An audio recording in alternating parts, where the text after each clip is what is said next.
Hola, mi nombre es Silvana Semino, soy médico anatomopatólogo y estoy encargado de dar esta clase. El tema de hoy está englobado en la unidad número 17 y la primera parte nos dedicaremos a patología de los vasos sanguíneos. Todos aquellos temas que estén en la unidad y no se traten en este teórico, lo tendrán que ver ustedes en forma independiente. Antes de comenzar con la patología vascular, es importante que recordemos la histología de los vasos sanguíneos. Si recuerdan, los vasos sanguíneos están conformados por tres capas o túnicas. La más interna es la llamada íntima, después le sigue la media y la más externa es la adventicia. La íntima está revestida por un epitelio llamado endotelio, cuya función es mantener la hemostasis de la pared vascular.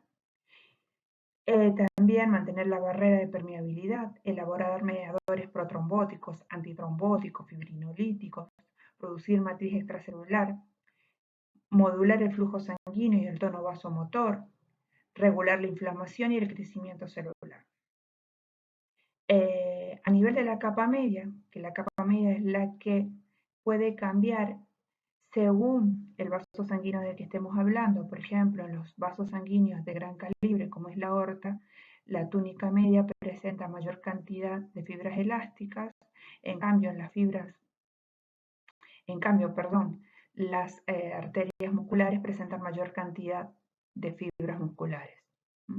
Las fibras musculares acá en la túnica media también tienen grandes funciones, como las células endoteliales, tienen funciones de elaborar citocinas, factores de crecimiento, sintetizan también matriz extracelular, provocan la contracción o la dilatación ante respuestas a estímulos fisiológicos o farmacológicos, tienen capacidad de migrar y proliferar ante la actividad de varios mediadores. Bien, entrándonos en la patología, comenzamos con lo que es arteriosclerosis. Arteriosclerosis es literalmente el endurecimiento de las arterias y está conformada por diferentes patologías. Una de ellas es la arteriolosclerosis, otra es la enfermedad de Monkenberg y por último la aterosclerosis, que es esta en la que ampliaremos más en detalle. La arteriolosclerosis afecta normalmente a arterias pequeñas y a arteriolas. Recordemos que las arteriolas son aquellas arteriolas que están su túnica media compuesta por más de 4 capas musculares y tiene dos variantes. La variante la arteriosclerosis hialina y la arteriosclerosis hiperplástica. Normalmente ocasionan lesiones isquémicas a nivel distal. En esta microscopía tenemos un corte transversal de una arteriola donde tenemos una arteriosclerosis hialina. Normalmente la arteriosclerosis hialina se da en pacientes con diabetes e hipertensión benigna. Vamos a ver en este corte histológico, desde la luz hacia afuera, un endotelio prominente y un engrosamiento de la capa íntima, porque normalmente la disfunción endotelial que se produce permite la entrada de células plasmáticas o proteínas plasmáticas y depósito a nivel de la membrana basal y la íntima, lo que produce una obliteración de la luz y un aumento de la presión arterial. En esta microscopía vemos un ejemplo de una arteriosclerosis hiperplásica. Normalmente la consecuencia de esta es una hipertensión maligna. Vemos una arteriola que al corte parece una catáfilas de cebolla, y esto se debe a que la disfunción endotelial permite el paso de sustancias que engrosan y hace que la lámina basal se vea laminada y se reproduzca de tal manera que obliteran la luz y impiden el flujo del paso sanguíneo. Con el tiempo puede aparecer depósitos fibrinoides y también se puede necrosar. La esclerosis de la media de Monkenberg o calcificación distrófica de la media es una calcificación, como ya lo dije, distrófica que afecta a la capa media de las arterias musculares. Normalmente se da en pacientes mayores de 50 años y como no invade, o sea, no obstruye la luz de los vasos, no tiene significancia clínica. Una de las complicaciones, o mejor dicho, cambios que puede que puede presentar es la metaplasia ósea, o sea, que forma tejido óseo. Acá vemos micrografías, cortes transversales de vasos musculares, donde la capa media está calcificada. Vemos esas placas de color violeta, o lo que normalmente decimos basófilo, a nivel de la capa media, como ya dije, y si vemos, la luz no ha sido alterada, por lo tanto no tiene significancia clínica. Una de las aterosclerosis más frecuentes y más complicadas es la aterosclerosis. Normalmente estas son placas de ateroma que se producen en la íntima y producen obstrucción mecánica del flujo y es una de las principales causas de morbimortalidad en Occidente. Con frecuencia afecta a las arterias aorta, coronarias y cerebrales. Los factores de riesgo para padecer esta patología pueden ser modificables o inmodificables. Los inmodificables son aquellos constitucionales, lo que yo no puedo modificar. En estos encontramos la edad, el sexo masculino, ya que en las mujeres normalmente en la edad reproductiva los estrógenos servirían como protector. También los antecedentes familiares y las anomalías genéticas. Entre los factores de riesgo modificables encontramos la hiperlipidemia, la hipertensión, el tabaquismo, diabetes mellitus. Todos estos factores los puedo modificar si, por ejemplo, hago dietas, hago ejercicio, modifico mis hábitos diarios o comienzo un tratamiento médico. Otros factores de riesgo son la hiperhomocisteinemia, el síndrome metabólico, actividad homostática, la fibrinolítica, el sedentarismo, el estilo de vida, la obesidad.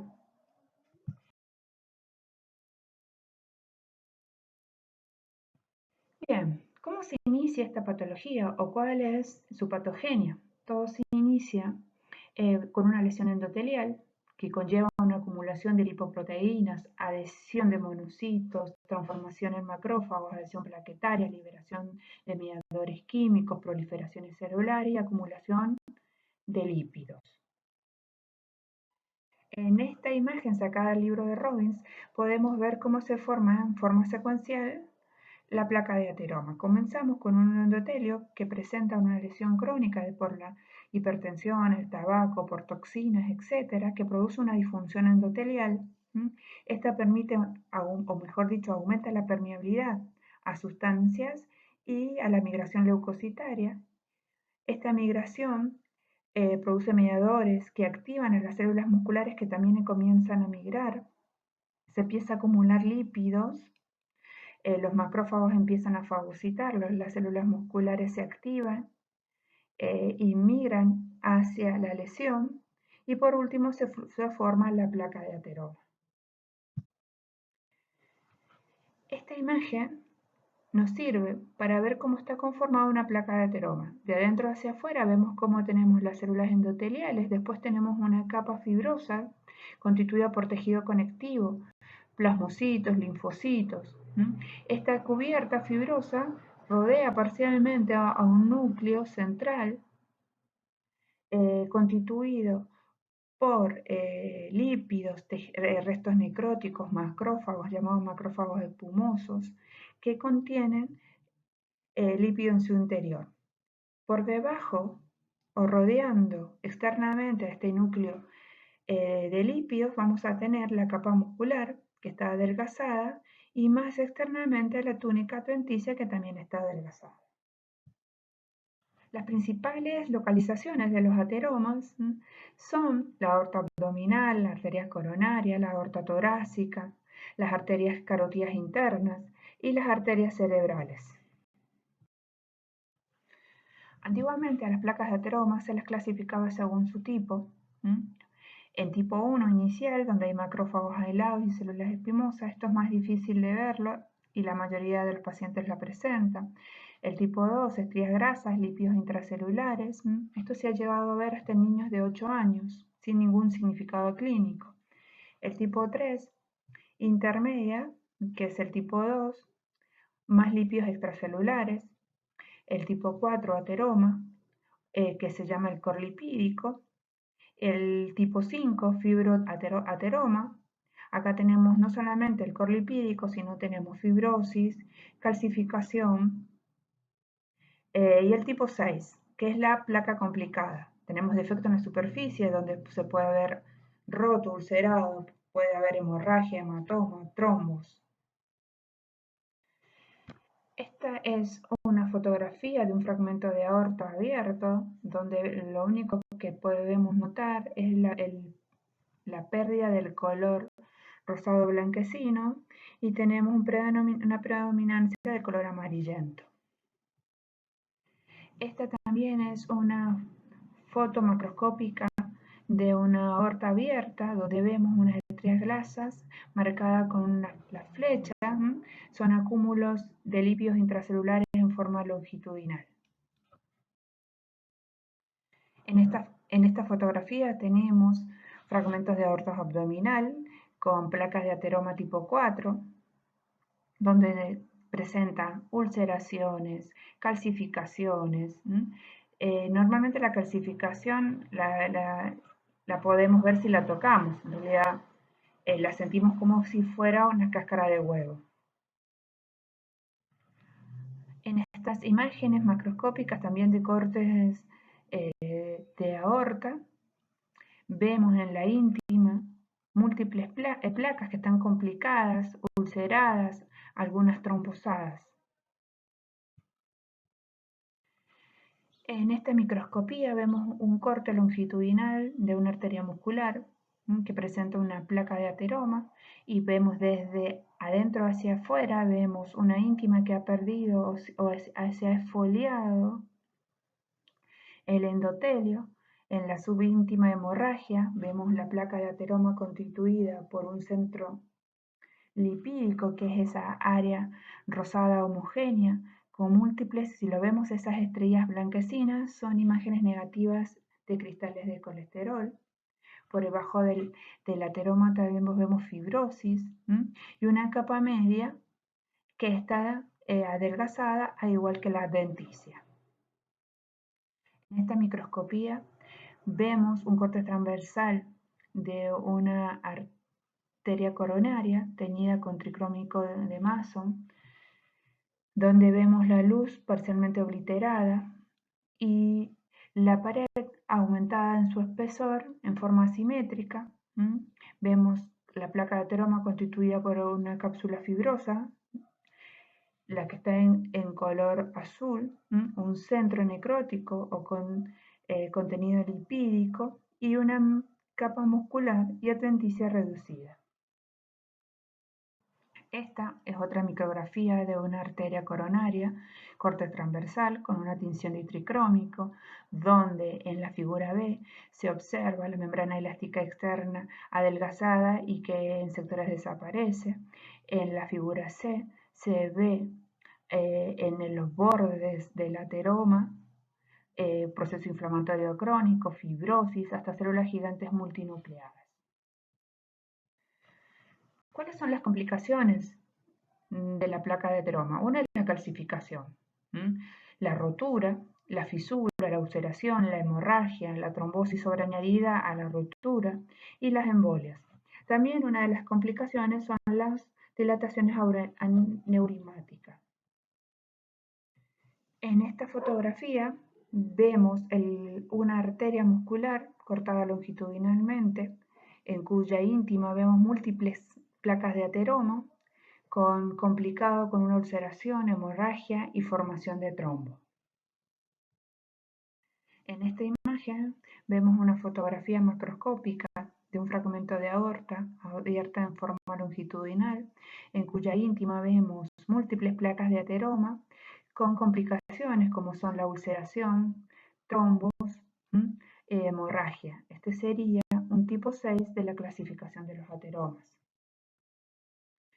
En esta foto macroscópica vemos un corte transversal de una arteria coronaria, donde en la imagen A vemos una placa de ateroma que obstruye parcialmente la luz, y en la imagen B vemos una complicación de la placa, que es su ruptura, hemorragia y trombosis. Esta es la imagen histológica de la macroscopía de recién, donde vemos en la imagen A la placa de ateroma, la luz obstruida y una pequeña ruptura de la placa, que en la imagen B nos muestra la ruptura completa, hemorragia y la formación de un trombo que obstruye la luz. Esta imagen sacada del libro de Robin nos sirve para repasar cómo se forma secuencialmente la placa y para ver el concepto de placa estable e inestable, fase preclínica y fase clínica. Recordemos que teníamos la arteria que crónicamente es afectada ya sea por la diabetes, por la hipertensión, el tabaquismo, y se produce un daño endotelial. Esta disfunción endotelial permite el pasaje de sustancias, de lípidos y de leucocitos hacia la íntima y hacia la capa media, donde empiezan a formarse primero acúmulos de lípidos y de macrófagos y después empieza todo un proceso inflamatorio y que forma una placa fibrosa. Esta capa fibrosa es la que llamamos placa estable. Si esa placa de ateroma comienza a crecer, ese contenido lipídico y la cápsula fibrosa se adelgaza, esa placa es inestable porque en cualquier momento puede romperse. Antes de la rotura o de las complicaciones es la fase preclínica. Cuando la placa comienza a presentar las complicaciones, como puede ser rotura, aneurisma, oclusión o estenosis, a eso le llamamos fase clínica. ¿Cuáles son los efectos clínicos de los ateromas? Va a depender del tamaño y de la arteria afectada. Las arterias más afectadas en orden de frecuencia son la arteria abdominal, las coronarias, las popliteas, las carótidas y por último el polígono de Willis. ¿Y qué producen cada uno de estos vasos? En la aorta produce formación de aneurisma, trombosis y embolia. En el corazón, infarto de miocardio, cardiopatía isquémica. En cerebro, lesiones cerebrales isquémicas crónicas e infarto cerebral. En intestino delgado, enfermedad intestinal isquémica o infarto. Y en extremidades inferiores, claudicación intermitente y gangrena. Ahora hablaremos de aneurisma y la disección de las mismas. Los aneurismas, como hemos visto, también es una complicación de las placas de ateroma. ¿Qué es un aneurisma? Es una dilatación anormal, circunscripta en un vaso sanguíneo o en el corazón. Puede ser congénita, adquirida, verdaderas o falsas. Las verdaderas son aquellas que están constituidas por las 3 capas de los vasos sanguíneos y los falsos o pseudoaneurismas, aquellos que solamente presentan una de las capas. También lo podemos dividir en aneurismas saculares, cuando esa dilatación es en una sola parte del vaso o circunscripta en una sola parte del vaso, y fusiforme cuando afecta toda la circunferencia de un vaso. Una de las complicaciones del aneurisma es la disección, o sea, la penetración de la sangre a la pared vascular. En esta imagen vemos una macroscopía de una arteria aorta y una de sus ramas que presenta una dilatación aneurismática y una disección. Con, si ustedes ven, la hemorragia marcada con la flecha blanca. Al lado vemos un corte histológico de esta arteria, donde nos está marcando la hemorragia que va diseccionando la túnica media.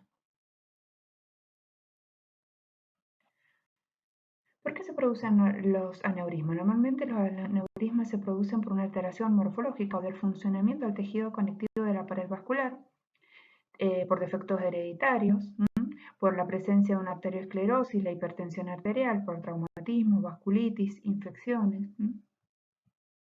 El aneurisma más frecuente es el aneurisma de la aorta abdominal, que está asociado a la aterosclerosis, se da principalmente en hombres, fumadores y mayores de 50 años. Acá en esta imagen vemos un aneurisma de la aorta abdominal, o sea, aquella que se produce por debajo de las arterias renales y por encima de la bifurcación de las arterias ilíacas. Como dije anteriormente, el aneurisma de la aorta abdominal es aquella que se localiza por debajo de las arterias renales y por encima de la bifurcación. Tiene la forma normalmente fusiforme, mide entre 15 y 20 centímetros y siempre está asociada a una complicación de la aterosclerosis. Acá vemos una imagen macroscópica de una aneurisma de aorta. En la figura A vemos un aneurisma complicado con una ruptura y hemorragia. En la foto B vemos una aorta abierta en cuya luz no solamente vemos placas de ateroma, sino una dilatación y una disección de la pared de la aorta con extensos focos de hemorragia. Las consecuencias clínicas de los aneurismas son rotura hacia peritoneo o retroperitoneo. Esto es una complicación muy importante y es una emergencia médica, ya que el paciente se nos puede morir en minutos. Obstrucción de una rama vascular, embolias, compresiones de estructuras adyacentes y presentación como masa abdominal. Hasta acá hemos visto todo lo que es patología arterial. Ahora comenzaremos con venas y linfáticos. La patología más frecuente de los vasos venosos son las varices. Normalmente los varices están constituidos por venas tortuosas con dilatación anormal, presentan una presión intraluminal elevada, se dan más en mujeres que hombres, afecta principalmente a venas superficiales de muslos y piernas, se produce una estasis venosa que conlleva un edema maleolar y se da principalmente en obesidad y embarazo. La forma de presentación es como ven en las imágenes: dilatación venosa, se vuelven los vasos venosos superficiales de los miembros inferiores tortuosos, se debe a una incompetencia de las válvulas. Esta produce estasis, con el tiempo edema, dolor, trombosis, dermatitis por la estasis sanguínea, ulceración y raramente pueden ocurrir embolias. Morfológicamente encontramos vasos tortuosos, adelgazados, elongados, cuyas válvulas presentan engrosamientos y están acortadas. Hay marcada dilatación de los vasos venosos e hipertrofia y fibrosis de la cavia subíntima.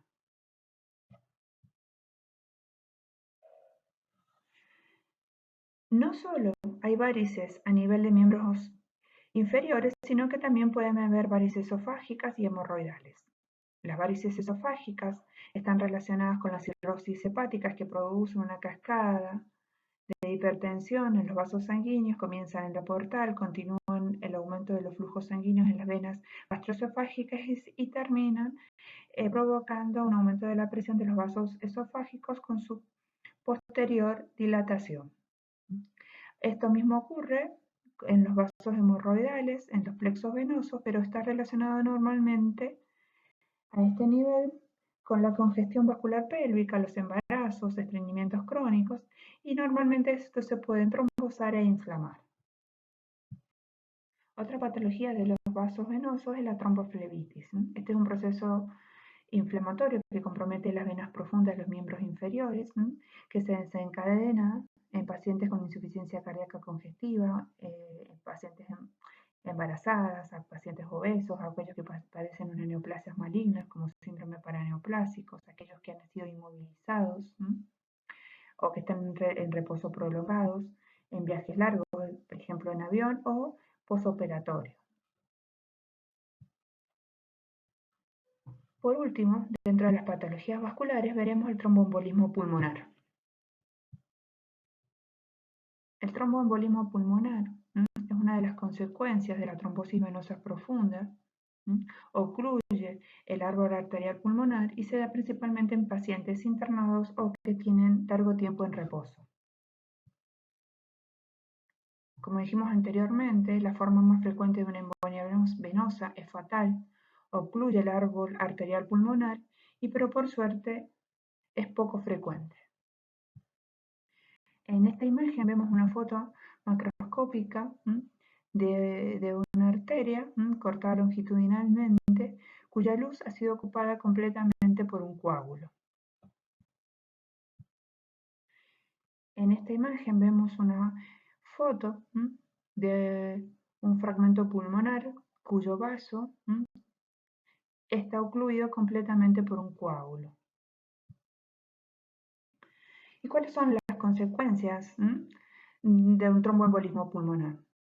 Muerte súbita por un tromboembolismo, normalmente esto se da cuando un tromboembolismo masivo, una cardiopatía pulmonar aguda, numerosos émbolos pequeños, infartos pulmonares, hemorragia pulmonar e hipertensión pulmonar que nos lleva a una cicatriz.